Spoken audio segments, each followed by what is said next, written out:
Let me start with a question.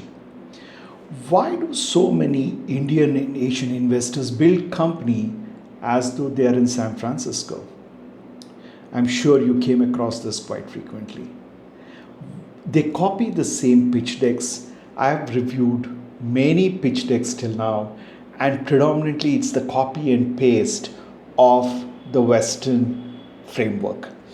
TAM, SAM, all these things. But in this video, I want to touch upon why Indian and Asian entrepreneurs are different and why investor mindset is different. I'll be honest, this is not bringing down any VC. I know a lot of VCs in my circle. It is out of due respect to them, I'm doing this video. And when I have seen pitch decks and when I talk to founders, one common thing which I see is I'm trying to raise funds. Do you know any investors? And this all experiences came together in creating this video. And I hope you take away quite a few things which will make an impact in your entrepreneurial journey. Let me start again. When I talked about copying a pitch deck framework, I'm talking about how founders look at raising investment. I have an amazing idea and I want to raise funds. I've built the product, now I need funds to go to market. You killed it. You are not going anywhere. No investor is interested in investing in an idea anytime. In the West, it is very, very different, where the ecosystem is created in such a way that you have an idea, get the money in, build fast, scale fast, exit. Now, that ecosystem supports it because the ecosystem is a little bit more mature in terms of how ideas come to fruition. But when it comes to India and Asia, it works very, very differently. And this is where many founders fail. We are still looking at it happens in America, why it's not happening here. It doesn't happen anywhere else except America and the Bay Area, which is like 1% or less than 1% of the world. So 99.95% of the world operates in a very, very different way. Now, we are not a Silicon Valley. Yes, Bangalore is called the Silicon Valley of the East. But if you look at Asia, in specifically Singapore, Jakarta, Australia, Sydney, Melbourne, any place in the world is not a Silicon Valley. And we operate in a very, very different mindset. Now, let's come back and look at the realities of fundraise in India. The first aspect is the investor mindset. Silicon Valley venture capitalists operate in a very different way. They have deep capital pools. They have a good, matured acquisition machinery working very well. And the markets show faster growth than anybody else because the adoption is a little bit more faster. People are more open. But when it comes to India and Asia, it is a very, very different ballgame altogether. We look at how frugal can we be, how well can we solve a problem, how well can we understand what the customer needs. Predominantly in the West or outside in the West, the founders ask how quickly can what can I do with the next fundraise? But in India, investors ask, what if you can't raise the next round? There's a lot of difference between the question. So an investor in the US can give you money and you are looking at, okay, for the next phase, I will raise another fund and you might be confident. But here in India or Asia, the investor asks, what if you don't get the next round? So this is where many people miss out on a very important aspect of fundraise. In fact, most of the celebrated startups in India, or I can't use the word most, quite a few celebrated startups, as you know, have not gone anywhere where the numbers are not matching and things are not working. Look at the example of Byju's. At one point of time, they were 22 billion valuated, and over a period of time, they invested very heavily in marketing, acquisitions, and everything with the capital they raised. But eventually, the economics caught up, and what unfolded after that is a disaster. Now, as these examples keep growing, investors in India and Asia become more concerned about how organizations look at, and the all the governance and the laws pertaining to the functioning of the organizations become very important. That is where it makes a difference. I'm not saying don't raise venture capitalistic. I'm trying to say you cannot compensate capital with weak economics and governance. So that's very, very important. Capital can delay reality. You want to build a billion dollar company, but it might take some time, but it cannot become reality. So that's the most important aspect what we need to understand. Reality number two is the customer mindset is very, very different in India and Asia. It's just not only in India, but India and Asia altogether, because I focus on this part of the world. I do see when I talk to startups and founders, I do understand this very deeply. All the places, let's again, coming back to an India example, people will not think buying a mobile phone for a lakh or $1.5 lakh. But as we all know, we bargain with an auto driver and a street side vendor, right? So it's not the whole aspect of cheapness. It is the aspect of value proposition. What am I getting for it? Right? And we usually bloat our numbers higher when selling something on the street side, and that's why people tend to bargain, and it has been a practice. But when you go into a showroom, it's an MRP and there's no discussions on that. And if you're getting a family discount or a festival discount, that's a different story altogether. So the reality, the second reality is what I'm talking about, is our mindsets. Our customer mindset is very different. I'll give you a small example. We all use productivity apps and we pay subscription in dollars. But if you try to do the same thing and say you're paying $20 there and it's about 1900 or 1800 in India, why don't you pay? No way, I have alternatives, I'll figure it out. But when it comes to that $10, $20, we tend to pay. Even I do that and you do that and all of us do that. Why? Because we might not have a perfect alignment to that product, or we might have gotten used to certain ways certain products work and we tend to use them in our lifestyle. So always look at which customer are you buying. So if you're building a product, we need to understand what the customer is getting and how the customer is reacting. And the customer says, you know what, you solved my problem, here is my money, that's where you won. Otherwise, we are still living in the illusion that we are building something people are not accepting. No, if people are not accepting, that means something fundamentally is wrong in how you're solving the problem, or there are underlying alternatives for the problem to be solved, and the customer is very happy with it.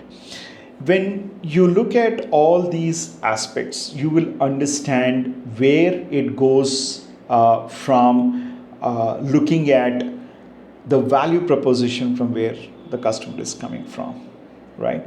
Look at Zoho, for example. They never raised investment. They went and sold a product. Customer paid for it because there is a underlying problem the customer was going through and they wanted a solution, and the customer bought the solution. That's the capital they raised. And once they started solving the problem very well, their revenue increased, and when the revenue increased, they started reinvesting in their R&D and enhancing the product and things like that. So over the last 30 years when they have been operating, they have been slow. They went to customers. I would say they raised capital from customers rather than investors. The story is very, very different. and that creates a huge impact. If the customer invests in you, trust me, investors will come running behind you because they have the fear of missing out, which is nothing but FOMO, right? Hey, there is something big happening and I'm missing out on that. So once you demonstrate that prowess, everything changes from an investor's mindset standpoint. This is what I keep telling people who come to me to raise capital or help me connect, and which is I can do, but the point is, if I'm not convinced the idea is worth it, I will never share it with the investors I know because I have a reputation to maintain.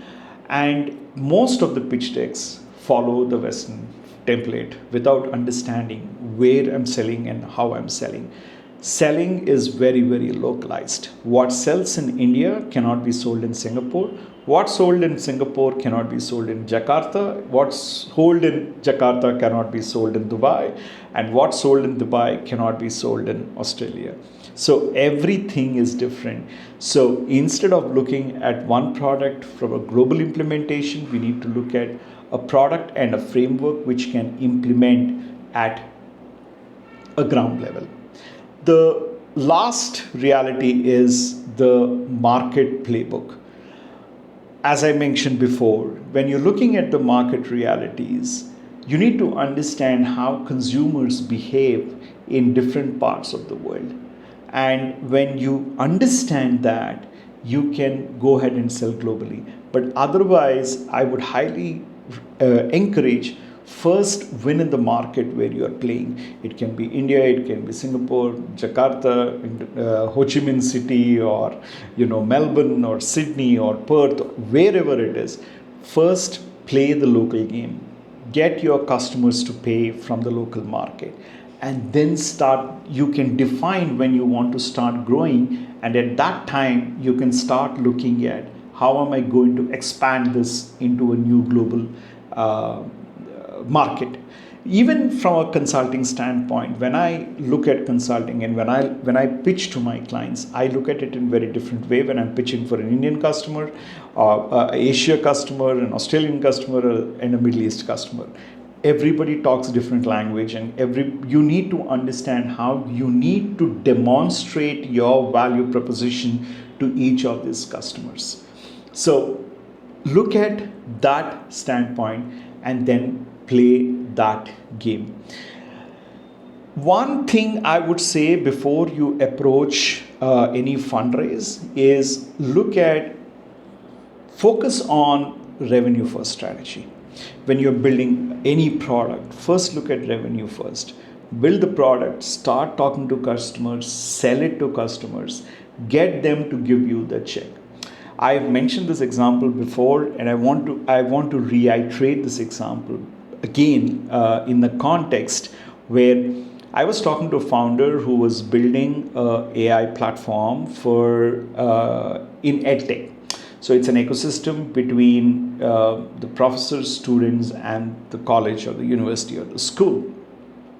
And he was asking, Hari, can you help me raise a fund for this? And how much are you looking for? He gave me a number.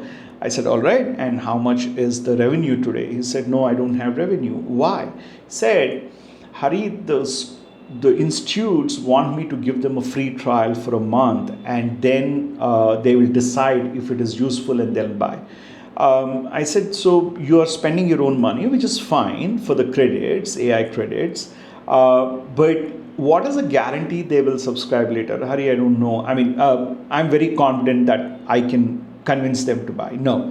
So I gave a different idea. I said, look, all these people understand that they need to buy AI credits because everybody has ChatGPT or Claude or Gemini on the phone. And if you start quickly asking questions after some time, it says your credit for the day is over, or you have to wait for a couple of hours if you're using a free version, even paid version.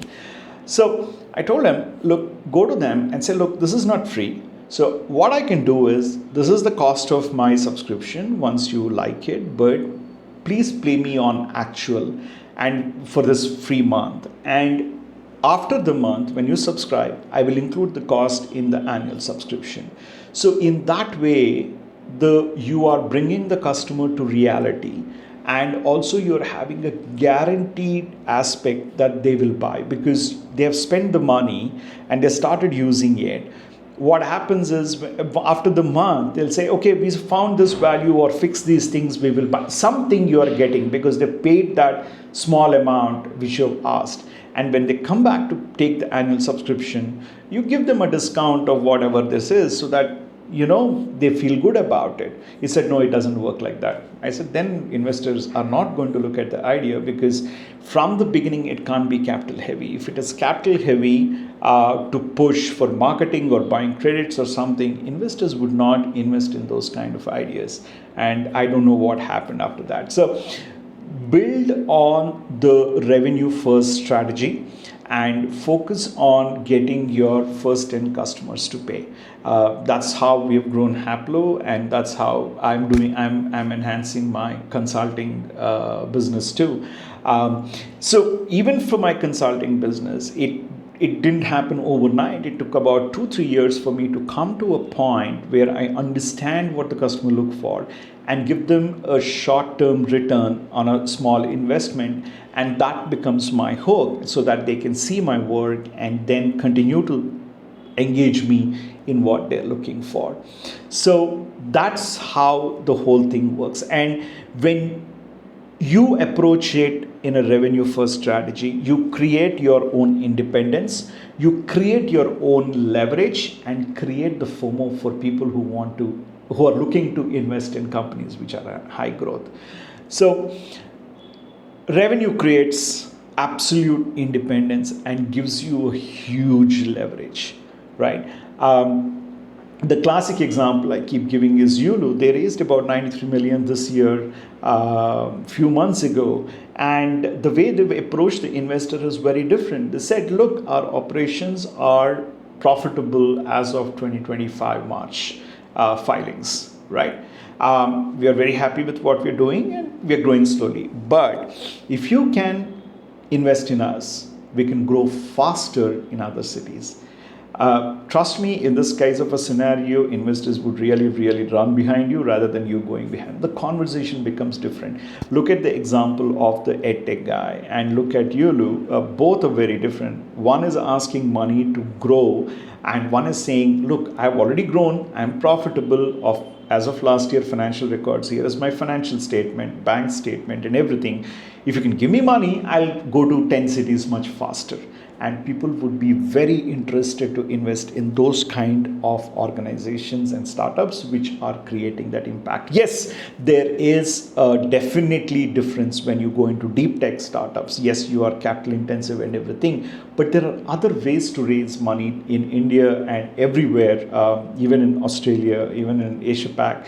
There are a lot of funds which are available for you to help grow your deep tech or climate tech or any kind of organization or startup or idea. As long as you demonstrate value, you have funds available to build that, and after some time when you show the value proposition, investors do come looking for you.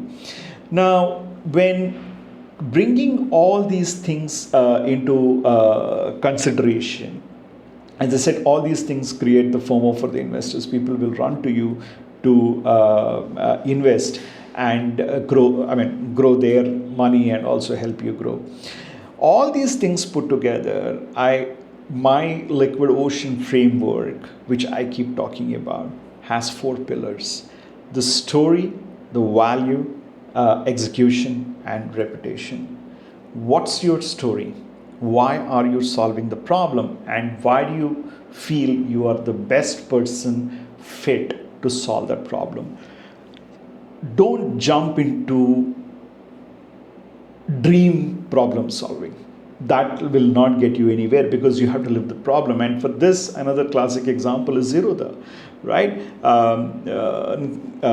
Nikhil Kamath was a share trader for 10 years, and he understood the problem and he started building the product, and they grew on their own. So you need to understand everything cannot be an imaginary problem. I see something, I'm going to solve that problem. No, not everything is a problem too. Few are convenience product, and convenience products, they don't raise capital. right? I mean, I'll give you another example. I mean, we have Uber, Ola, all these taxi services everywhere in the world, especially in India. I've seen a couple of products which are like, I will compare all the taxi service providers for a point A to point B and tell you the cheapest one. That's a convenience product, right? Otherwise, it doesn't take, I don't use those kind of products, because the reason is I can open Ola and Uber and check which is cheaper and just buy it. That's it. It's just a swipe away. So that's a convenience product. It's not adding any value to me. And that's where I come from. Look at what is the story. Why are you solving the problem? Why are you the best one to solve the problem? How deeply you understand the domain, and how deeply you understand the customer, and what's the value you're bringing to them. That's what focuses on the story part. And when you look at the value, value can be in a lot of terms. How you might be saving time for the customer, you might be saving money for the customer, you might be getting a work done easily to the customer. For example, if you look at any AI tools today, you write a paragraph and say, hey, am I writing it correctly? This is my intended audience, and things like that. It will give you suggestions. It's creating that value. So I don't mind paying that $20 subscription for that fastness and the way the message is being read, and I can test it out. And there are so many products which are coming, which you can absolutely define your ICP and see if your messaging works or not. So that's the value proposition you need to do. What is the value I'm trying to create? Execution is how reliable is your business. Are you building it on a permanent subsidy, or are you building it with reputation?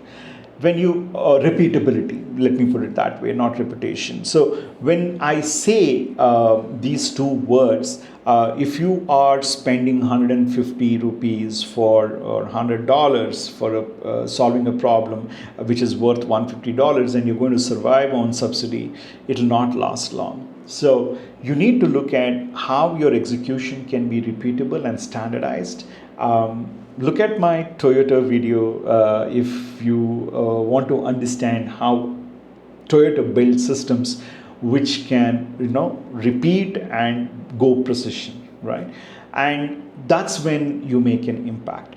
And the last one is reputation. What's your reputation? How well you are? And many people have this impression that at least in India, I mean, this exists everywhere. I don't want to point out only India.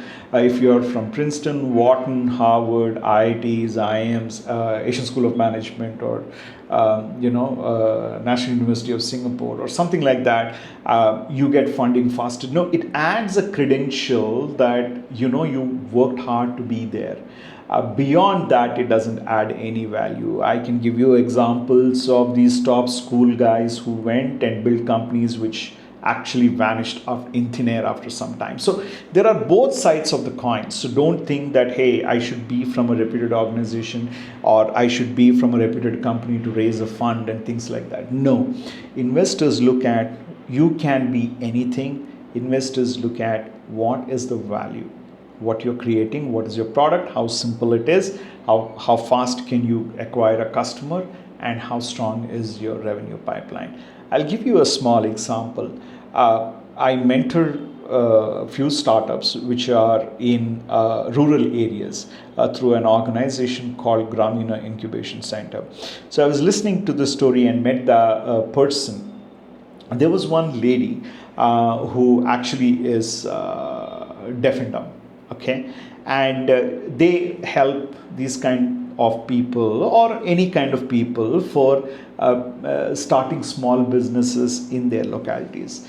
She wanted to start a beauty salon for women in a tier 3 city, or tier 3, I mean, you want to call it a village or a rural area. And naturally, you'll have a question as to, will people actually go to beauty parlor in a village? Surprisingly, this lady took a loan or fund or small money, about 50,000 or something like that, and she started her beauty salon. In 3 years, she employed 5 people in that store, and she opened another 5 beauty parlors in the neighboring villages. Look at that value proposition and look at that idea and look at how beautifully it's executed. So you can, in our terminology, is she's a business owner, right? No, why did I share this example is look at that small kind of ideas which make an impact and have a huge impact on your growth and the organization's growth. No idea is small, no idea is big. Not every entrepreneur needs to meet the head of the state, or not every entrepreneur needs to be covered in Forbes. So we have these measurements as entrepreneurs that only when I'm there, I'm this thing. But slow and steady building, end of the day, as long as you generate revenue and make enormous impact on the ecosystem, you're good to go. So why I spent time talking about this is because I felt we are looking at the wrong playbook, especially founders from India. We are looking at a wrong playbook, and we are trying to copy a framework which will not exactly fit into the market dynamics in India. It's not only India, in through Asia Pacific. I keep using India because naturally I'm an Indian origin, but otherwise God has been kind. I understand the APAC aspects too, and I operate in these three regions too. But again, I come back because this is where I see biggest problem. And few other regions, I mean, everywhere you have the challenge of fundraise. It's not only here or anywhere. So look at the idea, build your story, build your value, create an amazing execution machinery, and build your reputation. Be very careful about that, because words once said cannot be taken back. And when you are an entrepreneur, having your calm and composure is very important. What you talk socially, what you project socially is also very important, because yes, it's very difficult for all the people to like you or me. You will have, but if we can minimize the impact, that also builds the reputation. Oh, Hari, yes, I know, and that works in your favor. So look at the playbook for your local market.